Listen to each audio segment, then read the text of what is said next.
let's hear from Maria. Maria, we have our student on the call today. She's been a very good student. That's why she was able to get the job very quickly in one of the largest banks in the U.S. And hear her perspective. Why she even like decided to get into QA and didn't choose some other developer, some other career. Maria, do you have? Are you with us? Yes, hi. Hi, everyone. How are you? Good morning. How are you? I'm good. Thank you for asking. How are you guys? Good, good. We're excited. It's getting warmer outside, you know, with more students finding the job. So we're launching a new course. So we're super happy. Oh, yeah, it can be excited. Yeah, thank you. So why don't you tell us a little bit about yourself, a few words maybe about your background and how did you decide to get into IT?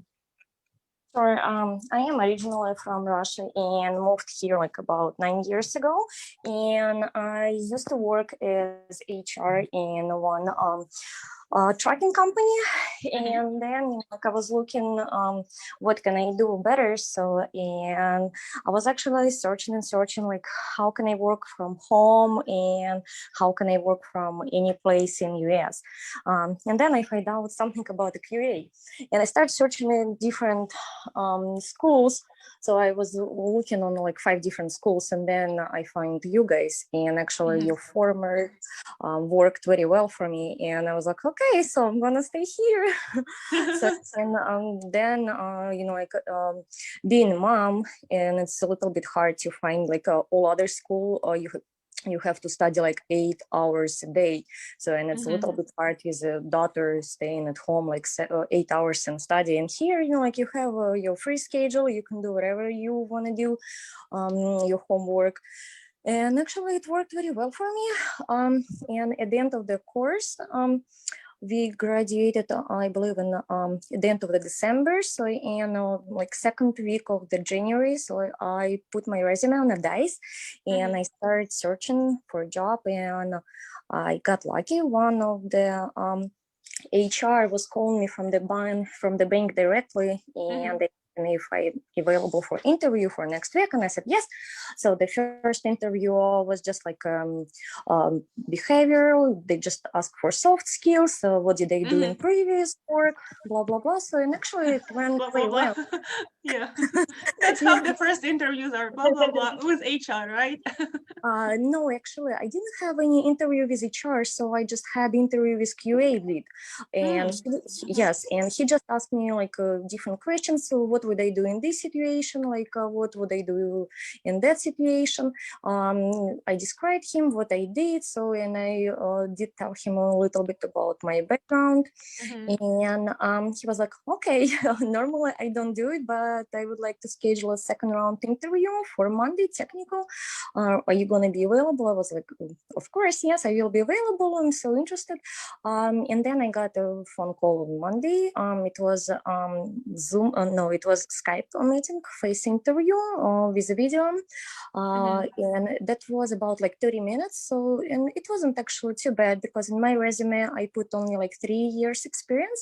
And of course, they're not expecting from me to know like about 5 or 6 years experience. And they just asked me some questions about agile methodology. So they asked me to write XPath for one element. So then they asked me some questions about the GitHub, what the comment I used, and that's about it. And you were able to answer all of the questions.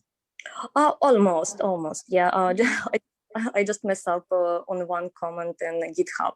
So, but you know, like, those two guys, they was actually very friendly, and they even helped me. I was like, okay, I believe you want to say that. I was like, yes, sure. So, and yeah, and we actually even joke a little bit. So, and at the end of the interview, I start asking them a lot of questions. What are you doing in your company, and what team? If I would hire, in what team would they work? Like, and then like about maybe after 3 hours, HR called me and they said that they want to move forward with me, and they going to send the offer. So it just like it took a little bit longer to get an offer because it's a huge bank, and it took about like 4 weeks to get an offer, but that's okay. Yeah, I mean, your story is amazing. I love that you got an answer within 3 hours. It tells that they really liked you, right? So getting the offer, it's more of a formalities, right? They just usually send you an email saying that you were Yes. qualified for the job, but it will take this many days or weeks for the HR to Yeah, they finalize the usually offer. don't call. Yeah, that's. Mhm. But I guess I got lucky. I don't know. It's That's a full-time position and with all benefits, just 8-hour day shift and with all paid vacation and all that stuff. So then, so far I like it. awesome. That's good. That's good. And how big is your team? In our team, it's 54 people. Wow, Wow. that's amazing. That's a big team. Awesome. How did you? That's I'm impressed. Like when I hear the success stories of our students, I feel proud to be honest that I could share some, and Svetlana and Anastasia could share right our experiences and put together a program that can help you guys to change a career. What did you like specifically? If I can ask you about the course, like you said that you like the structure, right? That you didn't have to go physically somewhere and study there for 8 hours and come back home and take care of your daughter, right? So I think you like that flexibility. Yeah, I like mhm. more flexibility, and you guys have a video and like a lot of videos, like let's say for one chapter you have like 3-4 videos, so and then like I can pause, let's say like if she needs something, so I can jump to her, so then I can watch again, or like when I doing my homework, so and if I don't understand something or if I forget, so I can watch it again and again. So that was actually very nice. And then when I submit my homework, you guys quickly, almost like right away, just jump in and say, no, Maria, no, listen, there is a mistake, you have to fix it. So, or like your homework is approved. And actually that really helped. At the end of every chapter you have a homework, so that means you can work on real things, which you're gonna use in the future at your work. So that actually helped me a lot. And then mastermind, where we talk with everybody in our school and with you guys, it's really helped. Yeah, that's awesome. So we thank you, Maria. So we found it the best way, like we think the best way to study, and I've been going here in the States, right, taking the MBA, is that the format of the lecture is not just like the teacher talking endless, right? So you have to do a bit of self-study where you immerse yourself, you watch the video, you do the homework, and of course we're available every day to answer any questions about the homework. And then you come prepared and you bring in like questions, right? You can bring your problems, we'll look at your specific example, and we discuss. It's very helped, I believe, like for every student who attend our course. So I think it was very helpful. Awesome, thank you. Are there any questions? Maybe I know that Maria has to run very soon. Are there any questions from Let's maybe ask, Svetlana? let's ask her last questions. What suggestions Maria has for others who are thinking about going into QA? Yeah, and for people who have no idea, right, what IT and QA is. On the first, I would just basically watch on YouTube video what QA is, and if you really want to do it. So then in QA, there is like a bunch of different positions. Who can you be? So if you want to be manual, what does it mean manual testing? If you want to be automation, so what does it mean automation testing?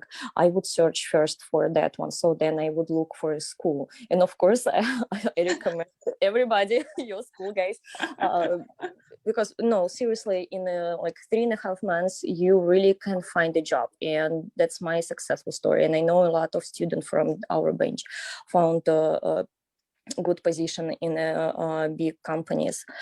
So then just be yourself and don't be afraid to apply, and don't be afraid if you're wrong. That's okay.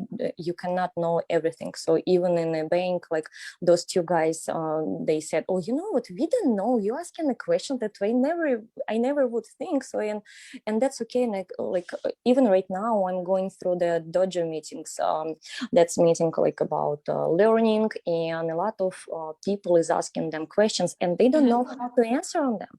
So and they said, oh my gosh, we've been in this bank like about 10 years and we don't know. And that's okay. You teach them. You Yeah. teach them how to answer. and this is okay if you don't know something. So just don't be afraid and just make up some question why you don't know, and I mean answer for this question. That's it, and just try to smile and Be yourself. I love it. Just be yourself, because everybody is human. So and they can feel if you're like do not know a lot. So then you just have to practice. I record a lot of video actually just for myself, and I was watching the video and again I was like, okay, so here's I think I have to work on that. So and then I have to work on this thing. That's it. Yeah, and it helped me. Awesome. It's a great advice. Thank you. Thank you very much. Thank you, ladies. I really enjoyed the study. I kind of miss you. We'll stay in touch. Homework. We'll stay in touch, right? And we usually stay in touch with our students even once they find the job for the couple of weeks. If you have any questions, right, you don't know, like maybe they're used some different system or tool, we will send you information, like there's how you can learn this material, that this is how to answer, this is what to ask, right? So all of that yeah. So thank you so much, Maria, for taking your time, for giving us such a positive feedback. Sure, thank you. You'll be in touch. Have a good day. Thank you. Thank Good you. luck, everybody. You too. Thank you. Bye-bye. Bye.